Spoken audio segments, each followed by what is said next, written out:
Welcome to Ancient Relics Keeper, where lost truths, ancient mysteries, and forbidden history collide. Let's question the past and uncover what was never meant to be found. At a site in Brazil, archaeologists found stone tools dated to 50,000 years ago, rewriting the story of human arrival in the Americas. But a new radical theory suggests these tools were not made by humans at all but by monkeys. The story of how and when the first humans arrived in the Americas is one of the most compelling and fiercely debated chapters in the grand narrative of human migration. For much of the 20th century, a powerful and remarkably coherent consensus, known as the Clovis First model, dominated the field of American archaeology. This theory posited that the first peoples to enter the New World were a group of big-game hunters who crossed the Bering Land Bridge from Siberia into Alaska around 13,500 years ago. They were identified by their unique and beautifully crafted projectile points, known as Clovis points. According to this model, these Clovis people then spread rapidly southwards, populating both North and South America in a relatively short period of time. This was a neat, tidy, and powerful story, supported by a wealth of archaeological evidence from across North America.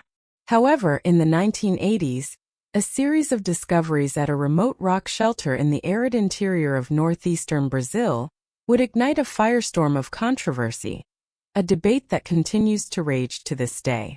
The findings from a site called Pedra Furada, or the Perforated Rock, presented a radical and direct challenge to the established timeline, suggesting a human presence in the Americas that was not just a few thousand years earlier, but tens of thousands of years earlier. The revolutionary discoveries at Pedra Furada were the life's work of the French and Brazilian archaeologist Nieta Gaiden. Beginning in the late 1970s and continuing for several decades, Gaiden and her international team conducted extensive and meticulous excavations at a series of rock shelters within what is now the Serra de Capivara National Park. The region is a geological marvel, a dramatic landscape of towering sandstone cliffs, deep canyons, and natural rock shelters that have provided a haven for life for millennia.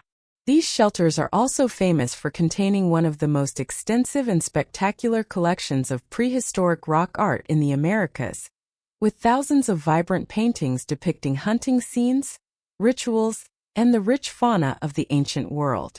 It was beneath the painted walls of one of the largest of these shelters, Pedra Furada, that Gaiden's team began to dig. As they excavated deeper and deeper into the dry, well-stratified soil of the shelter floor, they began to unearth what they identified as clear evidence of a long and continuous human occupation. In the upper layers, they found artifacts that were consistent with the known timeline of human settlement in South America.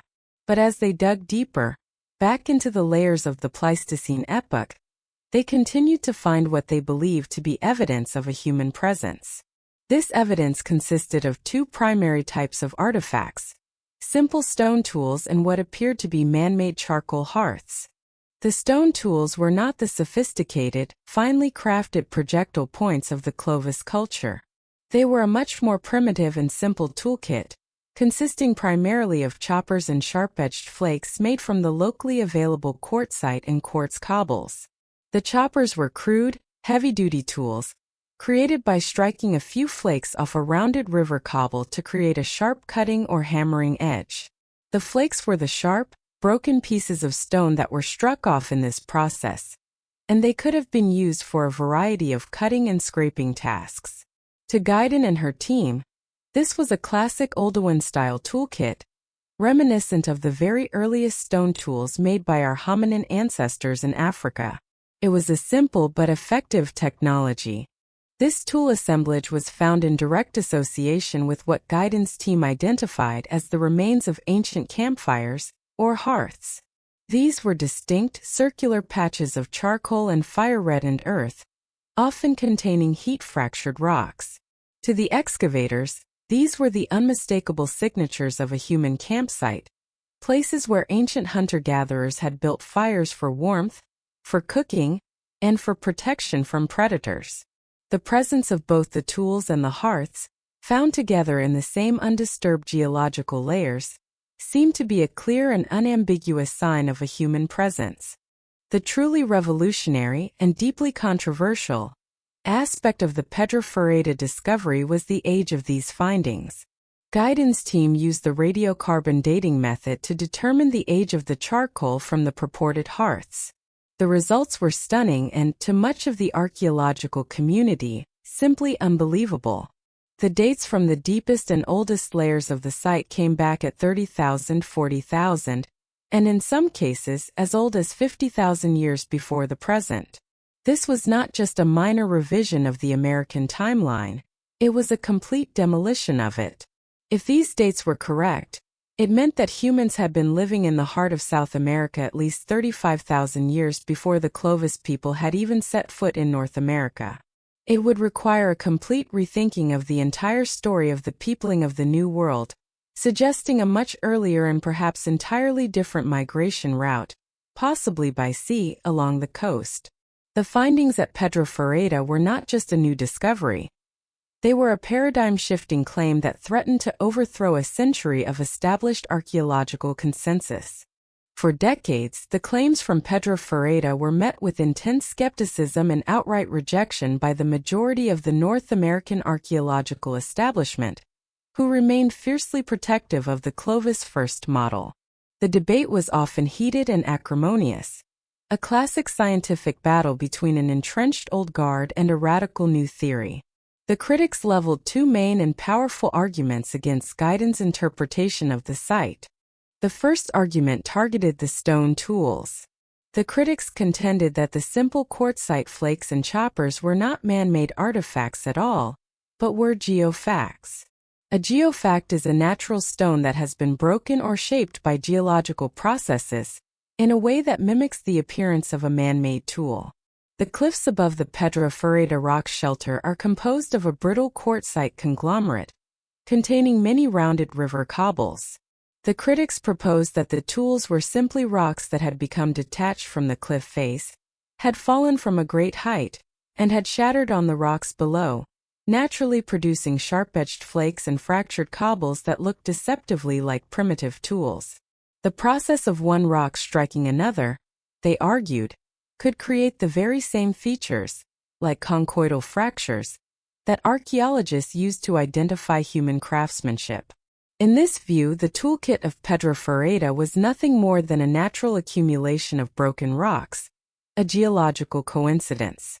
The second argument targeted the hearths. The critics suggested that the charcoal deposits, which were the basis for the shockingly old dates, were not the remains of man-made campfires, but were the product of natural wildfires. The arid, savanna-like environment of the Serra de Capivara is prone to frequent and intense brush fires, often sparked by lightning. The critics argued that these natural fires could have easily burned tree roots or other vegetation that had grown in the shelter, creating localized patches of charcoal that looked exactly like a man-made hearth. If the charcoal was from natural fires, then the radiocarbon dates, while accurate for the age of the charcoal itself, would have no bearing on the question of a human presence. They would simply be dating a series of ancient wildfires. This powerful, two-pronged critique effectively marginalized the Pedro Ferreira findings in the eyes of much of the scientific community for many years. The site was often dismissed as a case of wishful thinking, a misinterpretation of natural processes by an overzealous excavator. The debate reached a stalemate. Guidon and her supporters insisted on the clear evidence of human agency, pointing to the pattern distribution of the artifacts and the structured nature of the hearths. The critics, in turn, insisted on the principle of parsimony, arguing that a natural explanation, however complex, was more likely than a complete rewriting of the entire history of the Americas based on ambiguous evidence from a single site. For decades, the stones of Pedro Ferreira remained in a state of archaeological limbo, their true identities either the products of the first Americans, or as the accidents of geology, a matter of fierce and unresolved debate. The stalemate would only be broken by the arrival of a new and completely unexpected protagonist in this ancient drama: the Capuchin monkey. For decades, the fierce debate over the Pedra Ferreira archaeological site in Brazil remained locked in a seemingly unbreakable stalemate. On one side stood Nieta Gaiden and her supporters, who saw in the simple stone flakes and charcoal hearths the undeniable evidence of a human presence in the Americas dating back 50,000 years, a claim that would shatter the established Clovis first paradigm. On the other side stood the majority of the North American archaeological establishment, who argued forcefully that these so-called artifacts were not the product of human hands, but were geofacts and the remnants of natural wildfires, a coincidental and misleading assemblage of natural processes. The debate was a classic scientific impasse, a clash of interpretations with no clear path to resolution. The key to breaking this deadlock, however, would come not from a new archaeological discovery, but from a completely different and unexpected field of science, the study of animal behavior or ethology.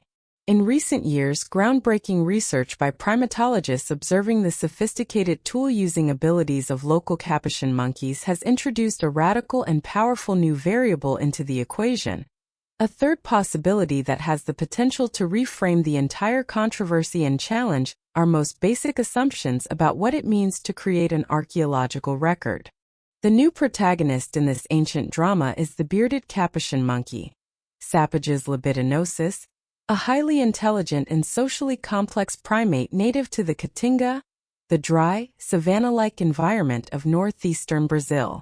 The Serra de Capivara National Park, the same region where the Pedra Ferreira rock shelter is located, is home to a thriving population of these monkeys. For years, primatologists have been fascinated by the capuchin's remarkable intelligence and, in particular, by their sophisticated and habitual use of stone tools. This is not a rare or occasional behavior. It is a central and culturally transmitted part of their foraging strategy, a skill that is passed down from one generation to the next. The study of this behavior, led by researchers like Dr. Tomos Profits and Dr. Tiago Falotico, has produced a series of stunning and game-changing observations. The primary tool-using activity of the Serra de Capivara capuchins is the cracking of hard-shelled nuts, particularly the local cashew nuts, which are a rich source of calories. To do this, the monkeys have developed a highly effective and standardized technique. They select a large, flat, and stable stone, typically a quartzite boulder, to use as an anvil. They then search for a smaller, rounded, and heavy river cobble to use as a hammerstone. The monkey will then place a nut on the anvil and, with remarkable force and precision, smash it open with the hammerstone, often using a two-handed, overhead motion to generate the maximum possible impact. This is not a simple random bashing of rocks. It is a skilled and learned behavior, with monkeys selecting stones of the appropriate size, weight, and material, and using them with a high degree of control. They also use stone tools for other purposes, such as digging for roots and tubers, and for processing other types of food. It was in the course of observing this routine nut-cracking behavior that the primatologists and archaeologists working with them made a crucial and startling discovery. The act of one hard quartzite stone violently striking another creates a significant amount of unintentional byproduct, fractured rock. Every time a monkey misses the nut and strikes the anvil stone with its hammerstone, or every time the anvil stone itself breaks under the repeated impacts, sharp-edged flakes of stone are sent flying. The ground around these capuchin nut-cracking sites is literally littered with thousands of pieces of broken rock, a clear and distinct archaeological signature of their activity. Intrigued by this, a team of researchers decided to conduct a systematic archaeological analysis of these monkey-produced rock fragments. They excavated the areas around active and abandoned capuchin processing sites, treating them exactly as they would a prehistoric human site. What they found was a revelation, and it sent a shockwave through the world of early American archaeology. The flakes and broken cobbles created by the monkey's percussive activities were, to the trained eye of an archaeologist, almost indistinguishable from the simple Oldowan-style tools found in the deepest, most controversial layers of Pedra Ferreira and other early sites in Brazil. The monkey tools exhibited all the classic hallmarks that archaeologists have traditionally used to identify intentional, human toolmaking. Many of the flakes had sharp, usable cutting edges. They displayed clear conchoidal fractures, the distinctive shell-like fracture pattern that is produced when a sharp, hard blow is struck on a fine-grained stone like quartzite or flint. They had identifiable striking platforms, the point where the hammerstone made contact, and bulbs of percussion, a swelling on the surface of the flake just below the striking platform. For over a century, the presence of these specific features on a piece of stone was considered the definitive proof of human agency. It was the sign of a thinking mind, the result of a deliberate and controlled process of knapping, or stone tool manufacturing. The Capuchin monkeys, however, were producing vast quantities of flakes with these very same features, not through a process of deliberate manufacture, but as the accidental and unintentional byproduct of a completely different activity, smashing nuts. This discovery was a profound and deeply humbling moment for archaeology. It demonstrated that the fundamental physical principles of rock fracture are the same, regardless of the intention of the agent. The violent high-velocity impact of one stone upon another will produce a conchoidal fracture, whether the blow is delivered by a Homo habilis in Africa intending to make a chopper, or by a Capuchin monkey in Brazil that is simply trying to get at its lunch. The monkey research proved that the simple flakes and choppers found at Pedra Ferreira, which had been the subject of such a fierce and long-running debate, could no longer be automatically assumed to be the product of human hands. A powerful new and non-human explanation was now on the table. The implications of this discovery are far-reaching and force a complete re-evaluation of the evidence from the earliest and most contentious archaeological sites in the Americas. The central argument of the critics of Pedra Ferreira had been that the tools were geofacts, the product of rocks falling from the cliff above. The Capuchin evidence provides a third, and in many ways more compelling, alternative. It demonstrates that a biological, non-human agent could have created the very same assemblage of artifacts that Guyton's team had identified as a primitive human toolkit. The monkeys provide a perfect, real-world and observable model for how such a site could be created without any human involvement. This new hypothesis also offers a powerful and elegant new explanation for the second half of the Pedra Ferreira puzzle: the charcoal hearths. The stones that the Capuchin monkeys preferentially select for their hammers and anvils are hard, crystalline rocks like quartzite. It is a well-known geological phenomenon that when two pieces of quartzite are struck together with sufficient force, they can produce a spark through a process called triboluminescence.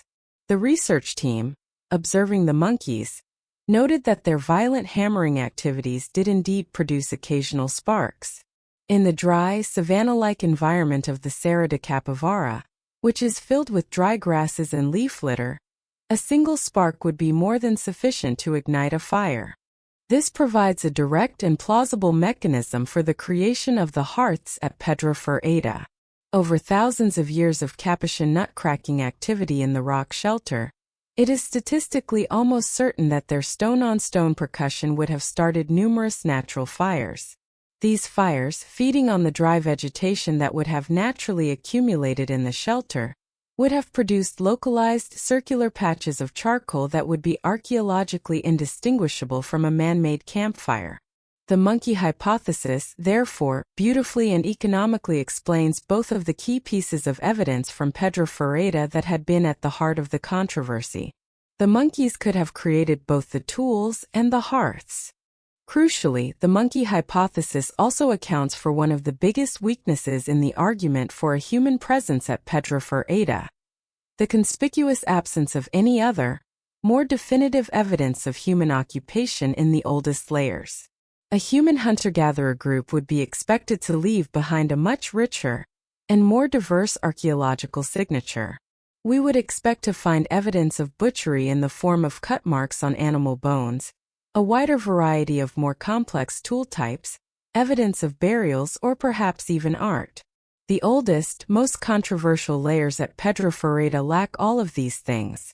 The only evidence present is the simple quartzite flakes and the charcoal. This negative evidence is a powerful argument against a human presence, but it is perfectly consistent with the known behavior of the Capuchin monkeys.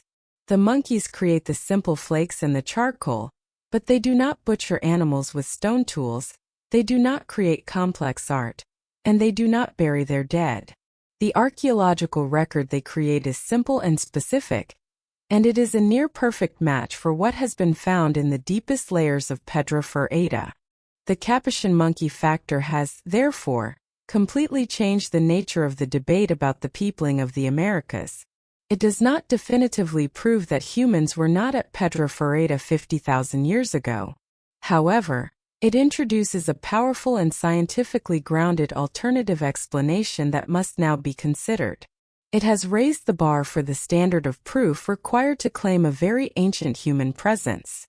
An archaeologist can no longer simply point to a simple, Oldowan-style flake and a patch of charcoal and claim it as definitive proof of a human occupation. They must now be able to demonstrate why their site is not the result of monkey activity. The discovery of the tool using Capuchins has been a profound and necessary reality check for the field of archaeology, a humbling reminder that we are not the only species that can leave a lasting mark on the stone record. The silent, broken stones of the Brazilian savanna are no longer a simple story of human ingenuity or geological chance. They are now a far more complex and fascinating tale, a story that may have been written not by the first humans, but by the first monkeys of the New World. The groundbreaking discovery that Capuchin monkeys in Brazil unintentionally produce a suite of stone artifacts that are virtually indistinguishable from the tools found at the controversial Pedra Ferrada site has thrown the field of early American archaeology into a state of profound reevaluation. The long-standing bitter debate, which had been a binary conflict between the proponents of an early human occupation and the critics who argued for a natural geological origin, now has a powerful and unexpected third actor. The monkey hypothesis is not just a minor curiosity. It is a direct and formidable challenge to some of the most fundamental assumptions that have guided the practice of archaeology for over a century. A direct and meticulous comparison of the evidence from the monkey activity sites with the evidence from the oldest archaeological layers at Pedra Ferrada reveals a series of stunning and deeply troubling parallels, forcing us to reconsider the very criteria we used to identify a human presence in the deep past. The first and most critical point of comparison is the morphology of the stone flakes themselves. For well over a century, since the very dawn of Paleolithic archaeology, the identification of intentional human toolmaking has been based on a specific set of diagnostic features. The most important of these is the evidence of conchoidal fracture. When a skilled human flintknapper strikes a fine-grained, crystalline rock like flint, chert, or quartzite with a hammerstone at the correct angle, and with the correct force, they create a very specific type of fracture. The force of the blow radiates through the stone in a cone-shaped wave, similar to the way a BB pellet creates a cone-shaped fracture in a pane of glass. When the flake detaches, it carries with it the evidence of this controlled fracture. This includes a smooth, shell-like or conchoidal ventral surface, a distinct bulb of percussion, a swelling on the flake's surface just below the point of impact, and often a small crushed striking platform where the hammerstone made contact. The presence of these features in combination has long been considered the smoking gun of human intellect and intention, the definitive signature of a mind that understands the properties of stone and is deliberately manipulating them to create a tool. The stunning revelation from the study of the Brazilian Capuchins is that their purely functional and entirely unintentional nut-cracking activities produce vast quantities of flakes that exhibit these very same diagnostic features. When a Capuchin monkey with great force brings its quartzite hammerstone down upon a quartzite anvil, it is creating a classic example of hard hammer percussion, one of the fundamental techniques of early human toolmaking. Even if the monkey's intention is simply to crack a nut, the underlying physics of the rock fracture is identical. The high-velocity impact of one hard, crystalline rock upon another will inevitably produce conchoidal fractures. As a result, the flakes of stone that are accidentally produced as a byproduct of this activity look, for all intents and purposes, like deliberately made human tools. Archaeologists who have analyzed the monkey assemblages have found that they contain a wide variety of flake types. There are small, sharp-edged flakes that would be perfectly suitable for cutting tasks. There are larger, heavier flakes that could be used for scraping. There are even the broken and battered hammerstones and anvil stones themselves, which bear a striking resemblance to the choppers and cores found at early human sites. In blind tests where experienced Paleolithic archaeologists were shown a mix of flakes produced by Capuchins and flakes from very early human sites in Africa, they were often unable to reliably tell the difference. The monkey-made flakes possessed the conchoidal fractures, the bulbs of percussion, and the sharp edges that were supposed to be the exclusive domain of human craftsmanship. This discovery is a profound and humbling blow to the certainty of archaeological interpretation. It demonstrates that our most basic criteria for identifying human intention in the deep past may be flawed, or at least not as universally applicable as we had once believed. The physical result of a rock striking a rock can be the same, regardless of whether the mind behind the blow is a Homo habilis intending to butcher a gazelle, or a Capuchin monkey simply trying to get its lunch. The second and equally powerful point of reevaluation concerns the charcoal hearths that were the basis for the revolutionary 50,000-year-old dates at Pedra Ferreira. The identification of a controlled, man-made hearth is another cornerstone of archaeological interpretation. A hearth is not just evidence of fire. It is evidence of the controlled use of fire, a uniquely human behavior. Archaeologists typically identify hearths by looking for a specific set of features: a contained, basin-shaped depression, a concentration of charcoal and ash, and often, the presence of fire-cracked rocks and associated artifacts. The features identified by Nieta Guidance Team in the deepest layers of Pedra Ferreira seem to fit this description. They were structured, circular patches of charcoal, and they were found in association with the stone tools. This combination of fire and tools was the foundation of the claim for an ancient human occupation. The monkey evidence, however, offers a powerful and elegant alternative explanation that does not require a human presence. As has been established, the violent stone-on-stone percussion of the Capuchin's nut-cracking can, and does, produce sparks. The quartzite rocks they preferentially use are particularly good at this. In the dry tinderbox environment of the Serra de Capivara, where the ground is often covered with dry grass, leaves, and other flammable organic material, a single spark is all that is needed to start a fire. It is therefore not just possible, but statistically probable, that over the many thousands of years that Capuchins have been using stone tools in this region, their activities have unintentionally started numerous natural brush fires. A fire that starts in this way within the confines of a rock shelter like Pedra Ferreira would behave in a very specific way. It would likely burn in a contained circular patch, feeding on the natural accumulation of dry leaves and other plant debris on the shelter floor. The heat of the fire would crack and redden the surrounding rocks. When the fire eventually burned itself out, it would leave behind a deposit of charcoal and ash in a structured, basin-like shape. In other words, the unintentional monkey-sparked fires would create an archaeological feature that is a near-perfect mimic of a simple man-made campfire.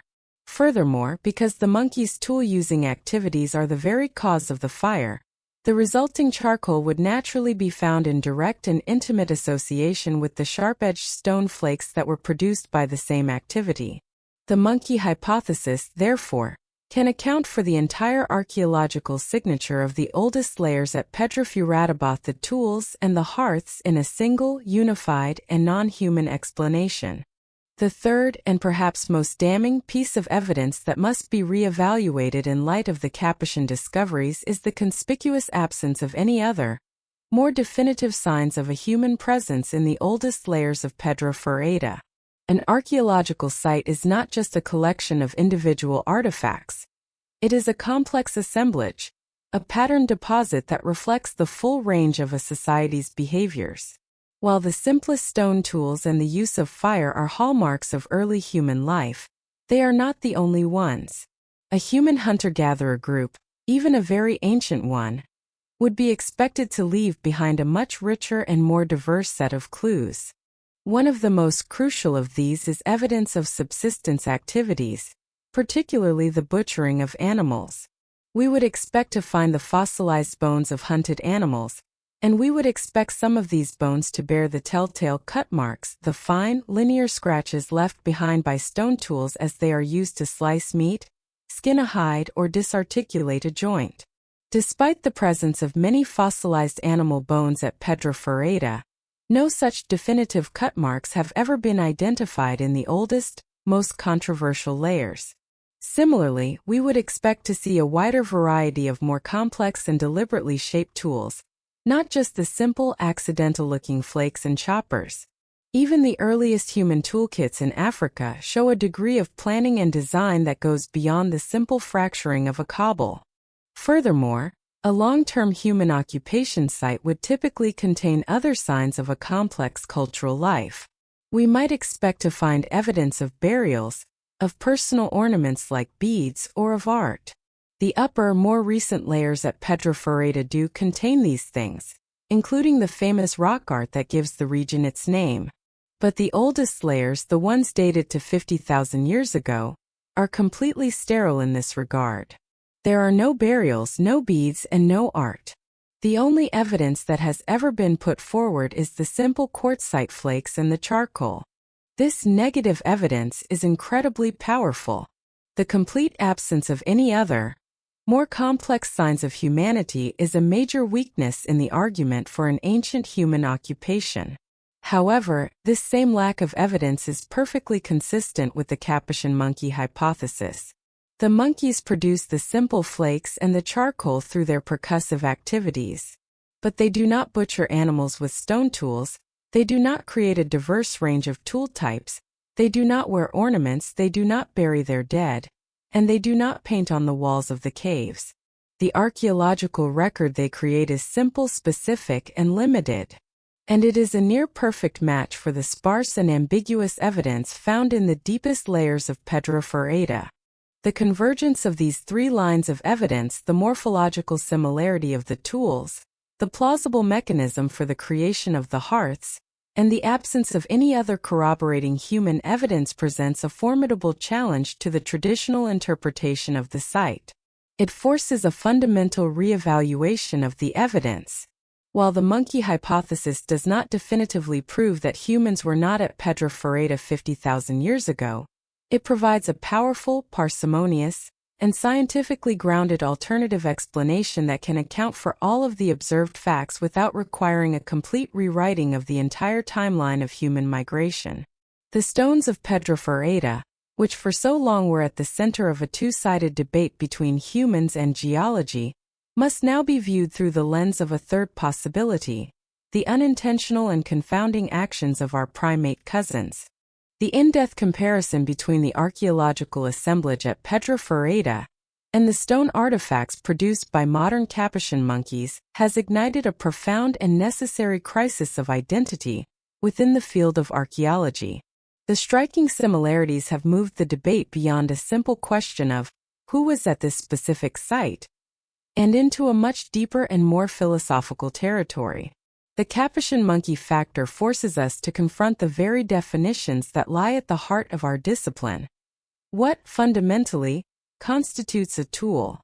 How do we distinguish between intentionality and accident in the archaeological record? And ultimately, where do we draw the line between human and animal behavior when it comes to the creation of a lasting technological signature? The controversy over the Brazilian stone tools is no longer just an academic debate about the peopling of the Americas.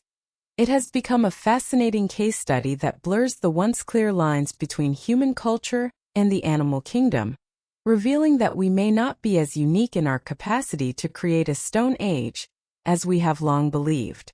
At the very core of this reevaluation is the definition of a tool. For over a century, since the pioneering work of archaeologists like Louis Leakey in Africa's Olduvai Gorge, the archaeological definition of a stone tool has been primarily a morphological one. It has been based on the physical characteristics of the object itself. An artifact was identified as a tool if it exhibited specific features: conchoidal fractures, a bulb of percussion, a sharp cutting edge that were believed to be the unmistakable signature of intentional manufacture by a hominin mind. This definition was foundational.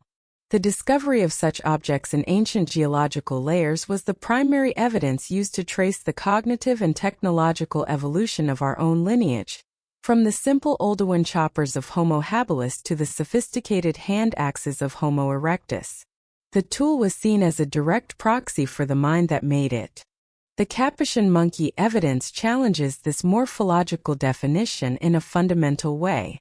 It demonstrates with undeniable clarity that a non-human primate, with a brain a fraction the size of a human's and with a completely different set of cognitive abilities, can produce stone flakes that are, for all intents and purposes, morphologically identical to the simplest of these early hominin tools. The monkey's percussive activities, though aimed at a completely different goal, opening nuts, result in the same physical fracture patterns. This forces us to ask a crucial question. Is a tool defined solely by its physical form, or is it defined by the intention of its creator? If we adhere to a purely morphological definition, then the sharp-edged flakes produced by the Capuchins must be considered tools. They have the physical properties of a simple cutting tool. And indeed, researchers have shown that these monkey-made flakes are perfectly capable of being used to cut meat or other materials. In this sense, the monkeys are, without a doubt, tool makers. However, this conclusion feels deeply unsatisfying because it ignores the crucial element of intent. A human flint-knapper in the Pleistocene had a mental template, a preconceived idea of the tool they wanted to create. They would select a specific type of stone, orient it in their hand, and strike it at a precise angle to detach a flake of a desired shape and size. The flake itself was the goal.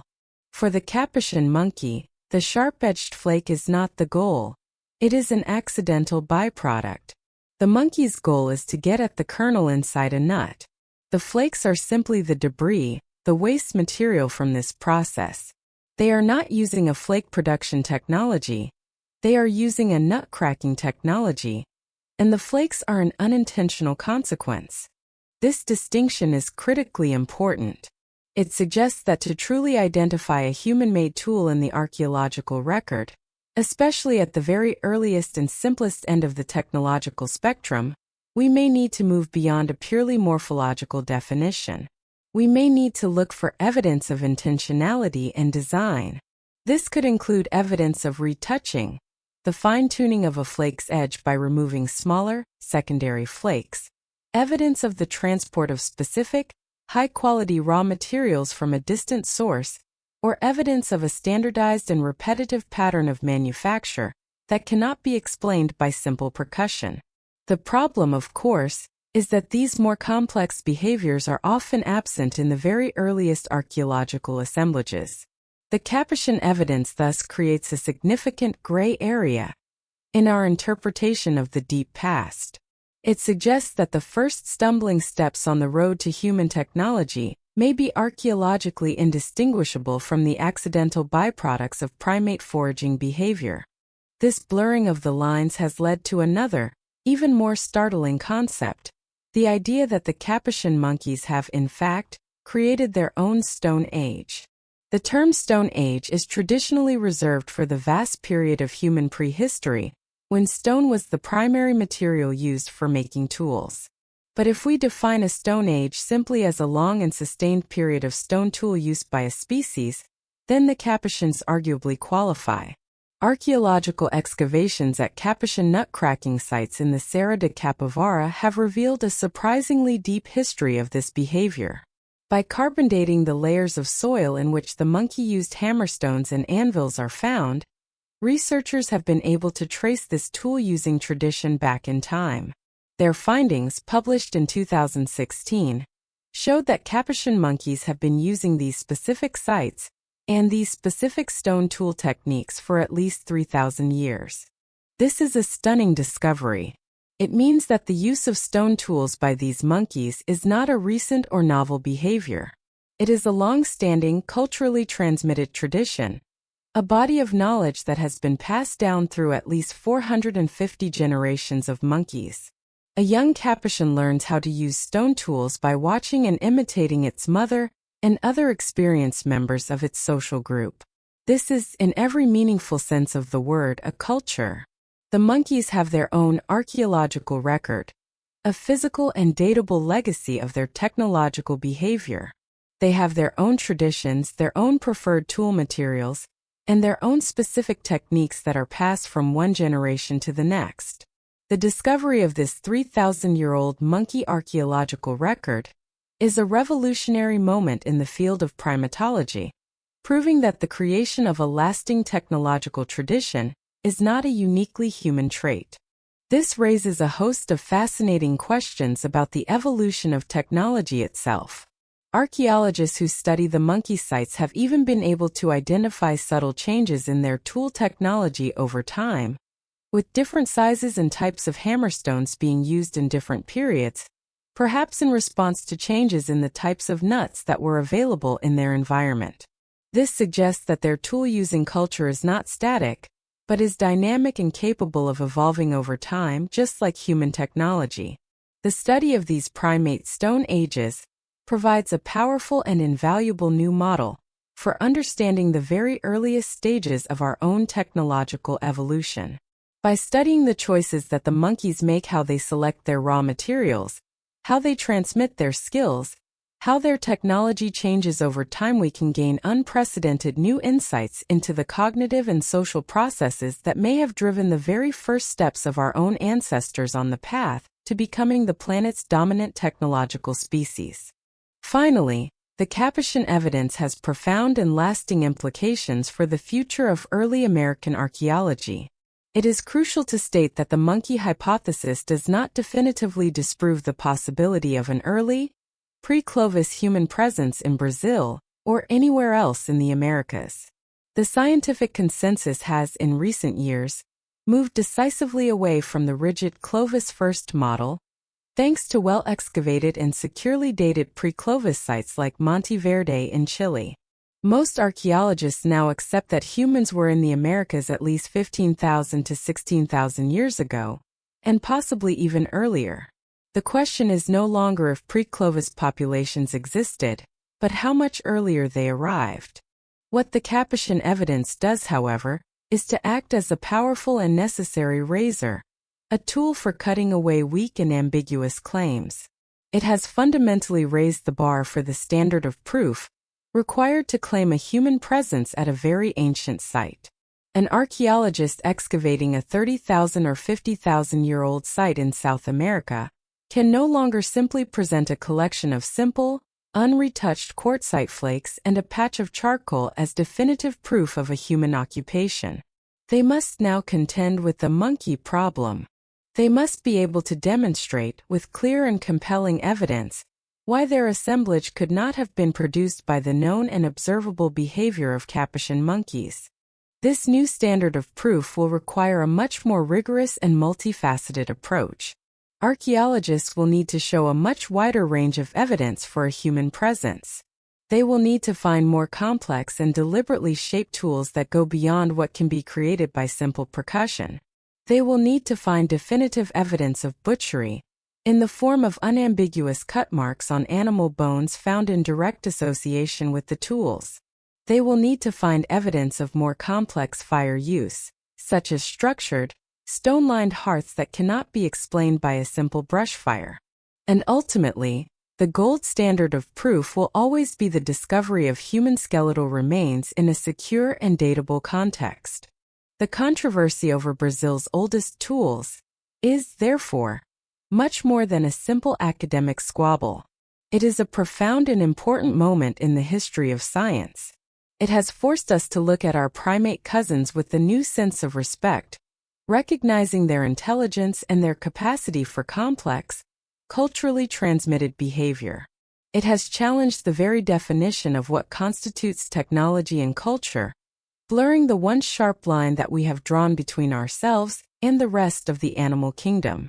And it has made the ongoing quest to understand the peopling of the Americas a more challenging, but ultimately a more scientifically rigorous endeavor. The simple broken stones of Pedra Ferreira, once seen as a straightforward question of human or nature, are now a far more complex and fascinating puzzle, a story that forces us to acknowledge that we may not be the only primates on this continent with a stone age of our own. The controversy over Brazil's oldest tools is more than an academic debate. It challenges the very definition of technology and forces us to acknowledge that we may not be the only primates on this continent with a stone age of our own. Across the island of Cyprus runs a scar of abandoned towns and overgrown fields. This is the UN buffer zone, a militarized no-man's land frozen in time since 1974. It is a living, haunting monument to an unfinished war. Running like an open wound across the heart of the Mediterranean island of Cyprus is a scar unlike any other in the world. It is not a natural feature, but a man-made no-man's land, a militarized and forbidden zone that has been frozen in time for nearly half a century. This is the United Nations buffer zone, a place where the forward march of history came to an abrupt and violent halt in the summer of 1974. It is a land of abandoned villages, decaying airports, and overgrown fields, a silent, haunting monument to an unfinished war and a deeply entrenched political stalemate.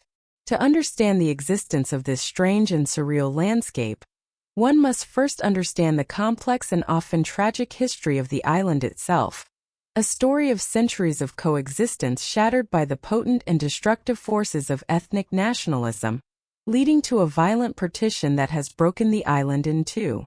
For much of its long and storied history, Cyprus was a place of remarkable, if sometimes tense, coexistence. As a strategic crossroads in the Eastern Mediterranean, the island has been ruled by a succession of great powers, from the Mycenaean Greeks and the Ptolemaic Egyptians to the Romans, the Byzantines, the Crusaders, the Venetians, and finally the Ottoman Empire. Under Ottoman rule, which began in the 16th century, a significant Turkish-speaking Muslim population was established on the island, living alongside the long-established Greek-speaking Orthodox Christian majority. For centuries, these two communities, the Greek Cypriots and the Turkish Cypriots, lived together in mixed villages and cities across the island. They shared a common Cypriot identity, their lives intertwined by the daily realities of trade, agriculture, and neighborly relations, even as they maintained their distinct languages, religions, and cultural traditions. The seeds of modern conflict were sown in the late 19th and early 20th centuries, with the decline of the Ottoman Empire and the rise of competing nationalisms. In 1878, the administration of the island was handed over to the British Empire. Under British colonial rule, the two communities were often administered separately, a policy that, while pragmatic, tended to reinforce their distinct identities rather than their shared one. During this period, two powerful and ultimately irreconcilable nationalist ideologies began to take hold. Among the Greek Cypriot majority, the dream of enosis, or union with Greece, became a powerful political force.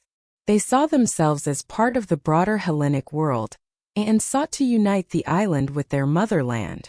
In response, and as a form of self-protection, the Turkish Cypriot minority developed its own nationalist ideology of Taksim, or partition, which advocated for the division of the island into separate Greek and Turkish states. These two competing nationalisms, one seeking to absorb the island into a larger Greek state, and the other seeking to divide it, set the stage for a tragic and inevitable collision. The conflict erupted into open violence in the years leading up to and following Cyprus's independence from Britain in 1960. The newly independent Republic of Cyprus was established under a complex power-sharing constitution designed to protect the rights of both communities. However, the system was plagued by mutual distrust and political deadlock. Intercommunal violence broke out in late 1963, leading to the displacement of thousands of people and the effective collapse of the power-sharing government. It was during this period of intense urban violence in the capital city of Nicosia that the Green Line was first created. A British general, in a desperate attempt to broker a ceasefire, took a green chinograph pencil and drew a line on a map of the city, separating the Greek Cypriot and Turkish Cypriot quarters.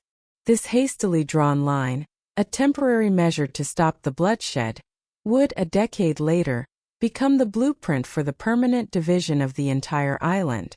A United Nations peacekeeping force, UNFICYP, was deployed to the island to monitor the fragile ceasefire, a force that remains there to this day.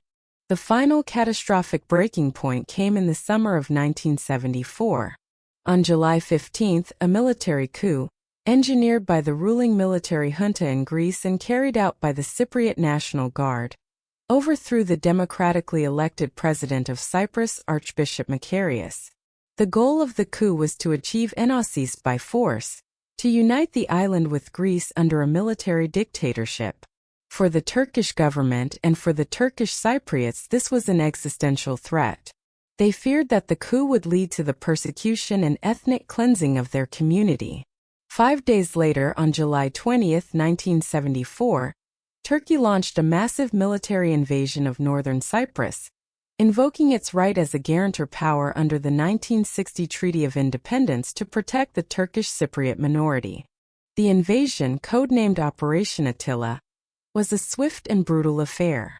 Turkish forces landed on the northern coast and quickly established a beachhead. A brief ceasefire was declared, but peace talks collapsed, and in a second, larger offensive in August, the Turkish army advanced to seize approximately 37% of the island's territory, effectively partitioning Cyprus along the pre-existing Green Line. The invasion and its aftermath were a humanitarian catastrophe. It resulted in the displacement of nearly 200,000 people. Greek Cypriots who lived in the north, some 160,000 of them, were forced to flee south from the advancing Turkish army, leaving their homes and possessions behind. In the other direction, around 50,000 Turkish Cypriots who lived in the south fled north to the safety of the Turkish-controlled area. The island's integrated, multi-ethnic society was violently torn apart, its population unmixed, and segregated into two ethnically homogeneous zones. The ceasefire line that was established at the end of the hostilities in August 1974 is the line that remains in place today. It became the United Nations buffer zone, a militarized no-man's land designed to keep the two opposing armies, the Turkish army in the north and the Cypriot National Guard in the south, from resuming the conflict. This is not a simple line on a map. It is a complex and highly fortified physical barrier.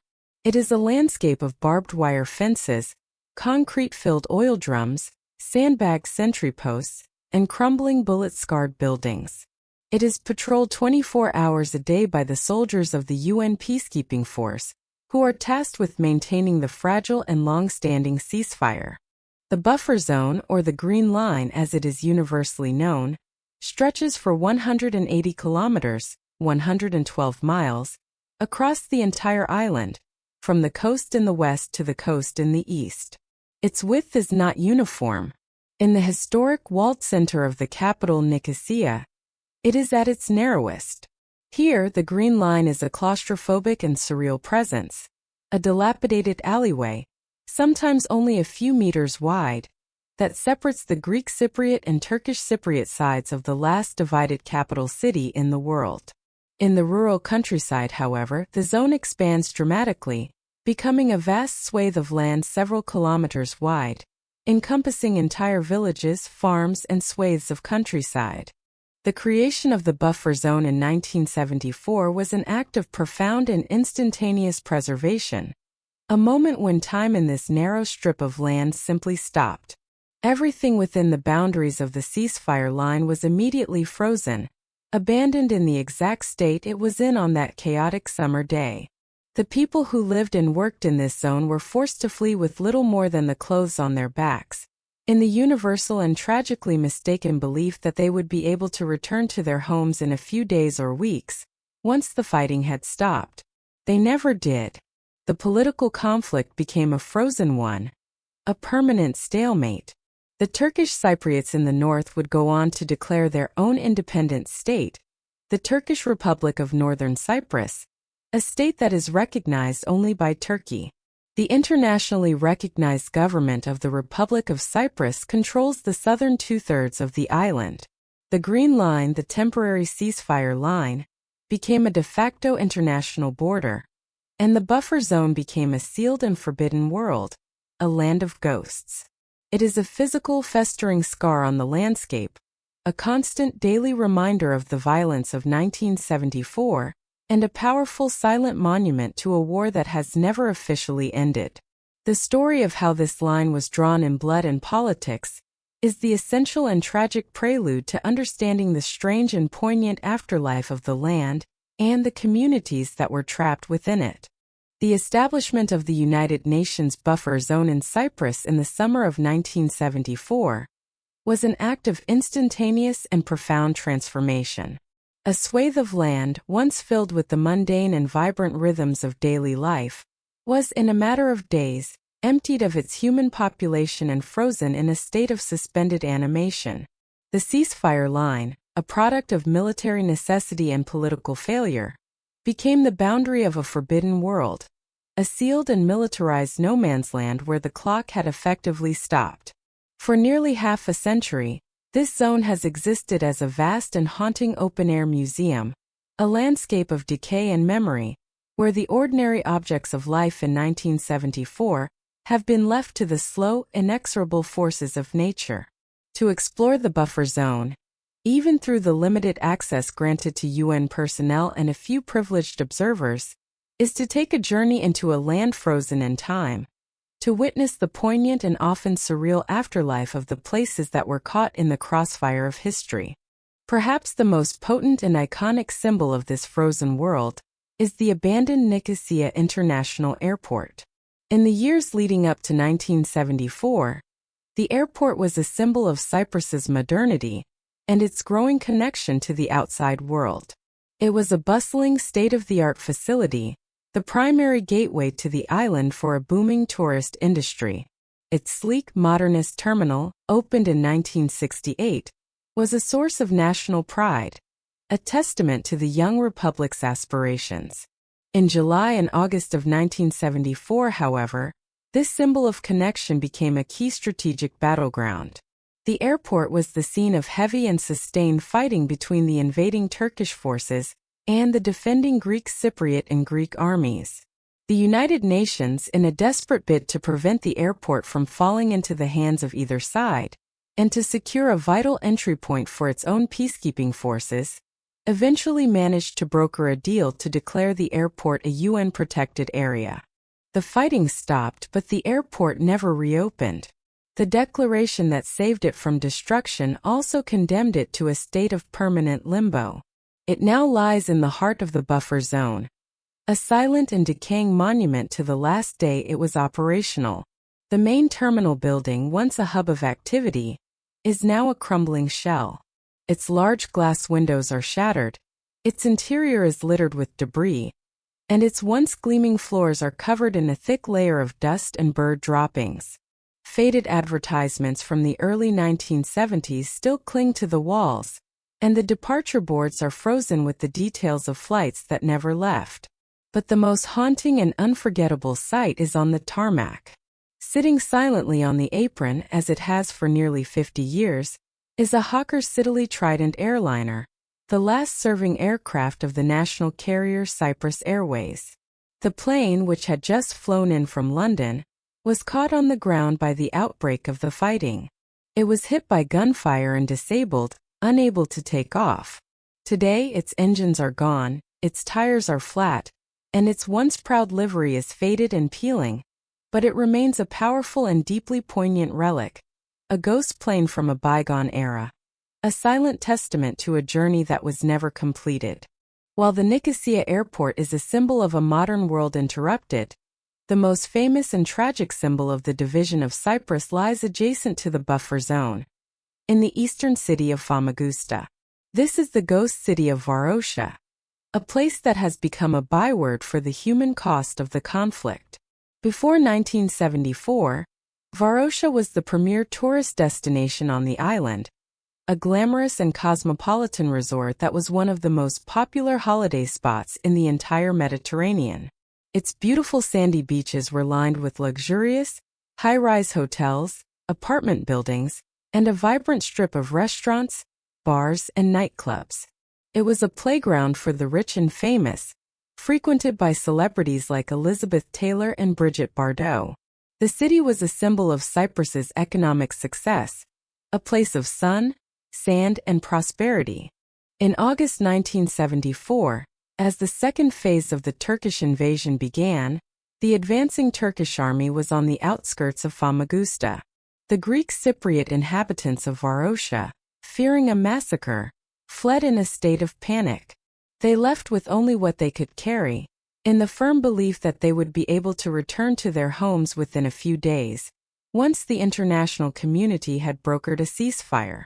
They never did. The Turkish army took control of Varosha, and in a move that remains a point of intense political contention, they completely fenced off the entire district. It was declared a closed military zone forbidden to all. For the next 46 years, Varosha was left to decay, untouched and uninhabited, a ghost city that was visible but inaccessible to its former residents, who could only gaze at their old homes and hotels from behind a barbed wire fence. The state of preservation within Varosha is legendary and deeply unsettling. Because it was sealed off immediately, it became a perfect if tragic time capsule of life in the summer of 1974. Stories from UN personnel and Turkish soldiers who have been inside describe a world where time has stopped. Car dealerships are still filled with brand new, never sold 1,974 models of cars, their tires now flat, their metal rusting away. The windows of fashion boutiques are still dressed with the styles of the 1970s, the mannequins now faded and covered in dust. Kitchen tables in the abandoned homes are still set for meals that were never eaten. Personal belongings, photographs, books, children's toys lie exactly where they were left in the panic of the evacuation. The entire city is a silent and heartbreaking testament to a life that was suddenly and violently interrupted. In recent years, the Turkish and Turkish Cypriot authorities have begun to controversially reopen parts of Varosha's beachfront, but the vast majority of the city remains a sealed and poignant monument to the human cost of the island's division. Beyond these two iconic sites, the buffer zone is dotted with the more intimate and equally poignant ruins of entire villages that were abandoned overnight. There are dozens of these forgotten communities, both Greek Cypriot and Turkish Cypriot, that happen to fall within the boundaries of the ceasefire line. In these villages, the passage of time is measured in the slow collapse of roofs and the inexorable creep of vegetation. In the village of Varosha, for example, the old village school still has children's drawings on the walls and textbooks open on the desks. In the abandoned churches and mosques, religious icons and prayer rugs lie covered in decades of dust. The homes are filled with the mundane and deeply personal objects of daily life from 1974. A pair of shoes by a doorway, a pot on a stove, a family photograph hanging crookedly on a wall. To walk through one of these villages is to experience a profound sense of intrusion and melancholy. It is a landscape of personal loss, repeated on a community-wide scale. Each abandoned house is a testament to a family that was uprooted, a life that was shattered. The UN peacekeepers who patrol these areas have become the reluctant custodians of this frozen history.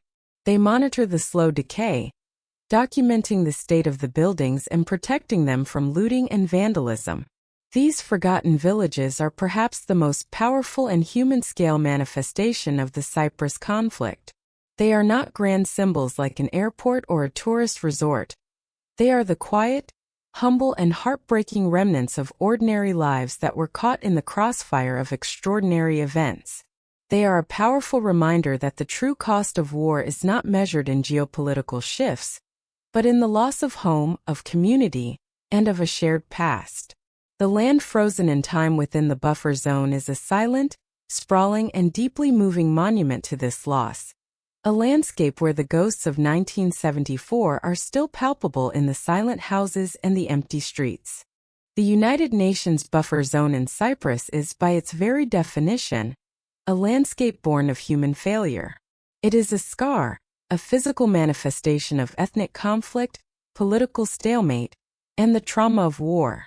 It is a place defined by what has been lost: homes, communities, and a shared way of life. For nearly half a century, this forbidden no man's land has been a zone of exclusion, a place where human activity has been almost entirely absent. Yet, in a profound and unexpected irony, this very absence of humanity has given rise to a remarkable and unintended consequence. The Green Line, a symbol of human division and decay, has become a literal green line of ecological recovery and renewal. In one of the most striking paradoxes of the modern world, this militarized zone, this monument to our inability to live together, has become an accidental and incredibly important wildlife sanctuary, a place where the natural world, freed from the pressures of human development, has begun to flourish in spectacular and unexpected ways. The transformation of the buffer zone into a de facto nature preserve is a direct result of the ceasefire of 1974. Before the division of the island, the land that now constitutes the zone was, like the rest of Cyprus, a landscape actively shaped by human hands. It was a mosaic of agricultural fields, olive groves, grazing pastures, and small villages. The environment was managed, cultivated, and exploited for human benefit. The ceasefire changed everything. Overnight, this 180-kilometer-long corridor of land was emptied of its human inhabitants and placed under strict military control. Farming ceased, grazing stopped, hunting was forbidden, and all forms of urban and industrial development came to a complete and total halt. For the first time in centuries, a significant portion of the Cypriot landscape was left almost entirely to its own devices. The ecological response to this sudden abandonment has been dramatic and profound. The process of rewilding, a term that ecologists use to describe the process of nature reclaiming a human-altered landscape, has unfolded across the zone with remarkable speed. The abandoned agricultural fields, once neatly plowed and planted with wheat and barley, have been colonized by a succession of wild grasses and flowering plants.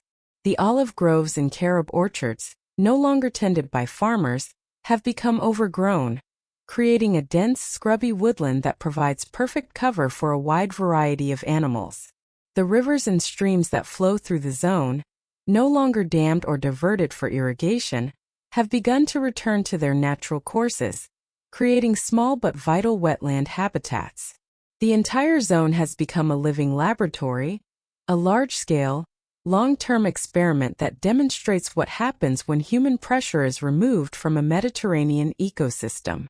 The most significant and celebrated beneficiary of this accidental rewilding is the Cyprus mouflon, Ovis gmelini ophion, a rare and beautiful species of wild sheep that is found only on the island of Cyprus. The mouflon is a national symbol of Cyprus, a creature of immense cultural and historical importance, but by the mid-20th century, it had been hunted to the very brink of extinction. Its population had been reduced to a tiny beleaguered remnant, confined to the most inaccessible parts of the Troodos Mountains. The creation of the buffer zone provided this endangered species with an unexpected and desperately needed lifeline. The zone, with its lack of human presence, its absence of hunting, and its burgeoning growth of natural vegetation, created a perfect, protected corridor of habitat. The mouflon, recognizing a safe haven, began to move down from the mountains and colonize the abandoned fields and woodlands of the buffer zone. Today, the zone is home to a significant and healthy population of these rare animals, and it has become a critical part of the conservation strategy for ensuring their long-term survival. The military no man's land has, ironically, become the mouflon's promised land. The ecological sanctuary of the buffer zone is not limited to large mammals. It has also become a haven for a wide variety of other forms of life, particularly birds and plants. Cyprus is situated on a major migratory flyway between Europe, Africa, and the Middle East, and the undisturbed wetlands and scrublands of the buffer zone provide a vital resting and feeding ground for millions of migratory birds each year. It has become a place of critical importance for a number of threatened bird species, a safe stopover on their long and perilous journeys. The zone is also a botanical treasure trove. The absence of agriculture and the use of herbicides has allowed a rich diversity of native Cypriot flora to re-establish itself. Botanists who have been granted limited access to the zone have discovered thriving populations of rare and endemic wildflowers, including several species of unique and beautiful orchids that are found nowhere else on Earth. The Green Line, a symbol of political sterility, has become a hotspot of biological diversity. This transformation creates a profound and deeply moving paradox. The buffer zone is a landscape of dualities, a place where the symbols of human conflict and the signs of natural recovery exist side by side in a strange and unsettling harmony. A UN peacekeeper on patrol might see a rare orchid growing in the shadow of a crumbling bullet-riddled machine gun post. A flock of migratory birds might take shelter in the rafters of an abandoned and decaying church. A family of mouflon might graze peacefully in a field that is still, technically, a minefield. It is a landscape where the tragic failure of human society has inadvertently led to a stunning ecological success. The very line that was drawn on a map to keep people apart has become a corridor that has allowed the natural world to reconnect. This paradox has not been lost on the people of Cyprus or on the international community. In recent years, there has been a growing movement, particularly among bicommunal groups of Greek Cypriot and Turkish Cypriot environmentalists and peace activists, to reframe the buffer zone. They seek to move beyond its identity as a symbol of division and to embrace its new, accidental identity as a shared natural heritage. The idea of transforming the buffer zone into a peace park has gained significant traction. This visionary proposal suggests that, in the event of a political settlement and the reunification of the island, the buffer zone should not be redeveloped and returned to its pre-1974 state.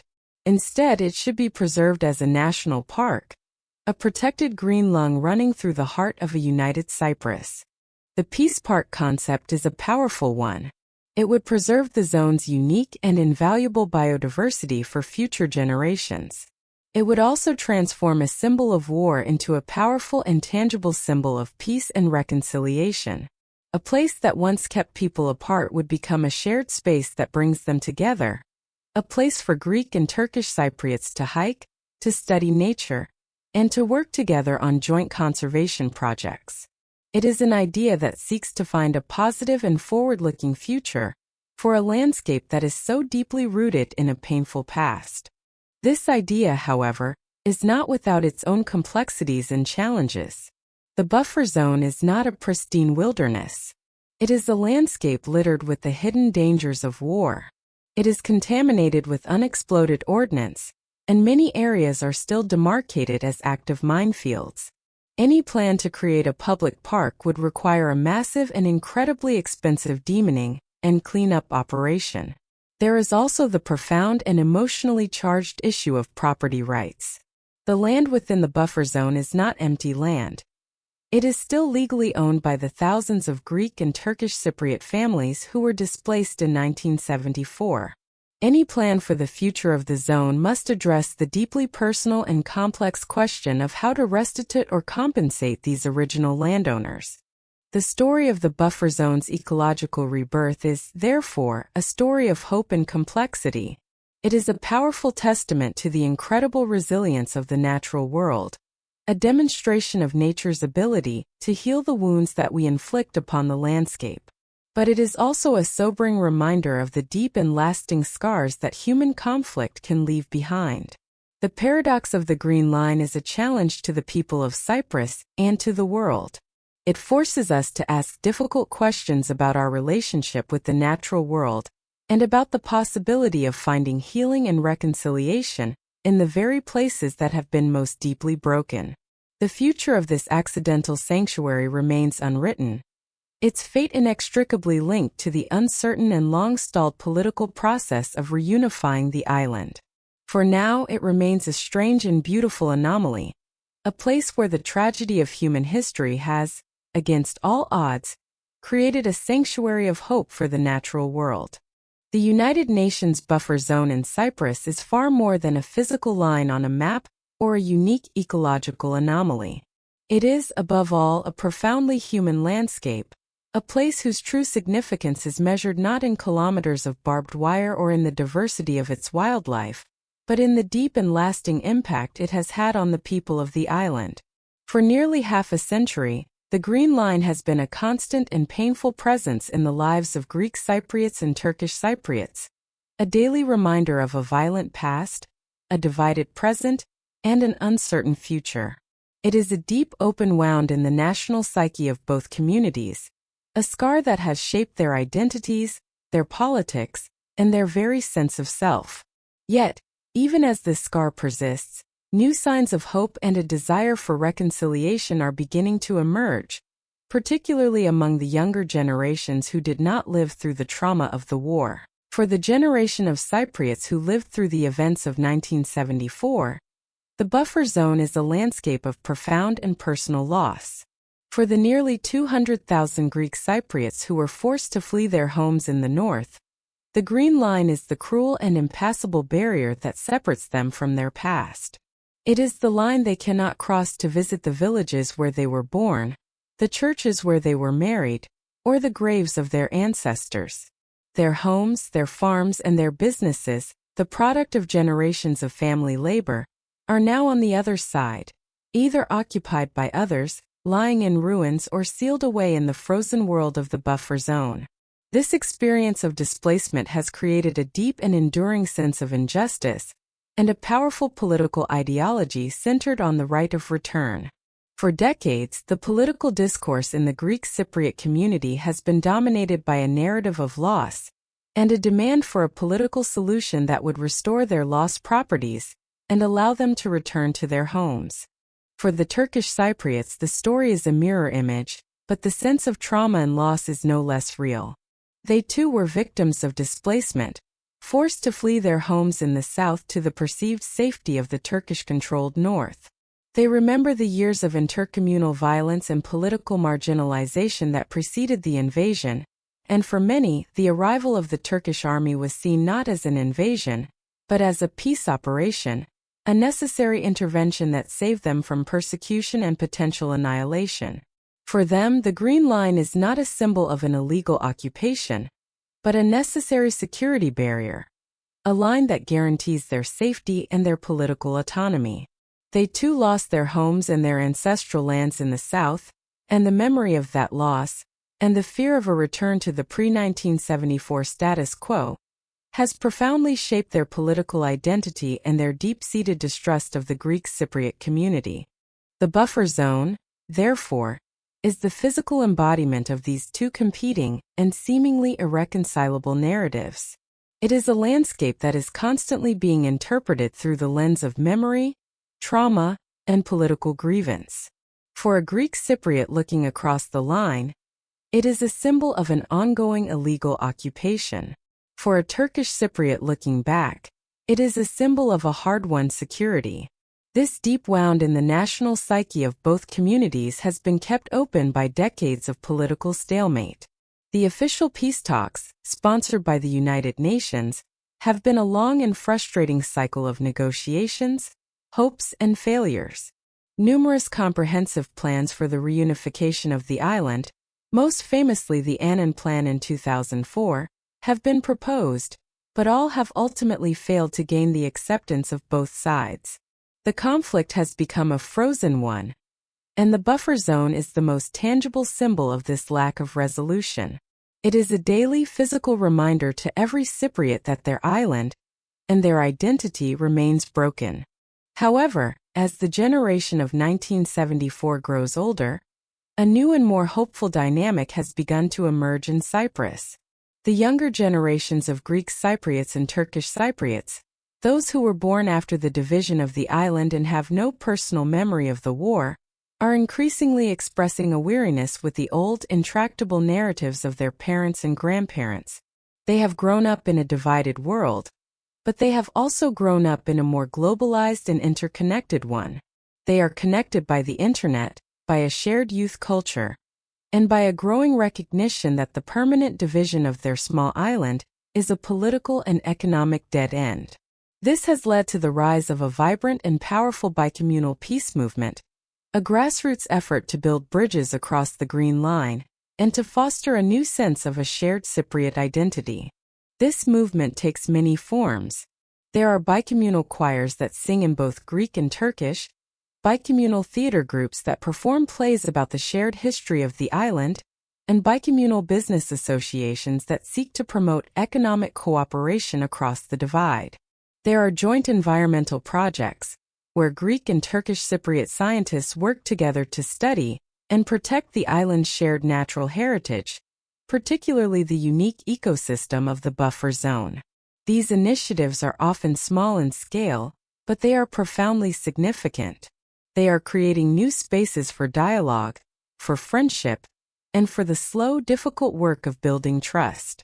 They are a direct challenge to the nationalist ideologies that have kept the island divided, and they are nurturing the idea that it is possible to be both a Greek Cypriot or a Turkish Cypriot, and also simply a Cypriot. This new generation's perspective is crucial to the ongoing and deeply uncertain question of the future of the buffer zone itself. As the political peace talks have repeatedly stalled, a new conversation has begun to emerge, one that is focused not on the grand, top-down political solutions, but on the future of the Green Line as a shared space. The idea of transforming the buffer zone into a peace park, a concept that has been championed by bicommunal environmental groups, is a powerful and visionary expression of this new way of thinking. This proposal seeks to reimagine the zone not as a barrier, but as a bridge. The plan envisions a future in which, following a political settlement, the vast, ecologically rich corridor of the buffer zone is not redeveloped or returned to private ownership, but is preserved as a shared national park, a green heart for a reunified island. This would serve a dual purpose.